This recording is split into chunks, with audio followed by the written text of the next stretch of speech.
Visakhapatnam steel ప్లాంట్లో పనిచేసి retire అయినటువంటి మిత్రులందరికీ కూడా నా విజ్ఞప్తి, ఎవరైతే మనం హైయర్ పెన్షన్ కోసం ఆప్షన్ ఇచ్చి తర్వాత డిమాండ్ లెటర్స్ వచ్చిన తర్వాత మన యొక్క ఆర్థిక పరిస్థితుల దృష్ట్యా మరొకటి దృష్ట్యా మనమేమో ఆ డబ్బులు కట్టలేనందున మనకి హైయర్ పెన్షన్ అనేది రాలేదు.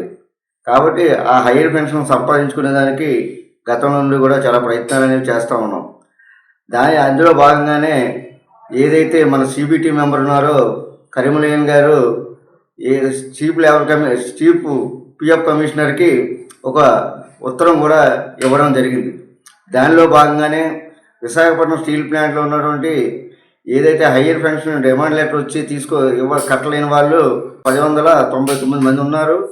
వారందరికి కూడా రావాలని చెప్పి మనం కూడా ఇక్కడ ఒక రిప్రజెంటేషన్ ఇవ్వడానికి తేదీ 17/3/26న అందరూ కూడా పిఎఫ్ ఆఫీస్ దగ్గరికి వచ్చి మన లెటర్స్ పిఎఫ్ కమిషనర్ గారికి సబ్మిట్ చేద్దాం.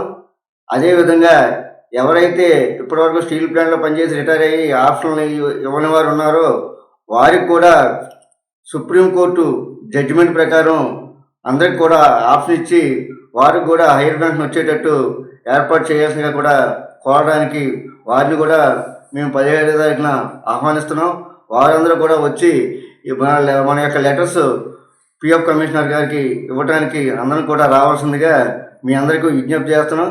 ఎందువల్లంటే అక్కడ ఢిల్లీలో ప్రెజర్ పెడుతున్న లోకల్గా కూడా మనం చెప్తే వీళ్ళు కూడా ఈ లోకల్ ఉన్నటువంటి పిఎఫ్ అథారిటీస్ ఢిల్లీకి కూడా ఇన్ఫార్మ్ చేసినప్పుడు రెండూ కలిస్తే మనకు న్యాయం జరగడానికి అవకాశం ఉంటుందనే ఆలోచనతోనే ఈ కార్యక్రమానికి అందరినీ కూడా రమ్మని చెప్పి మరీ కోరుతా ఉన్నాను.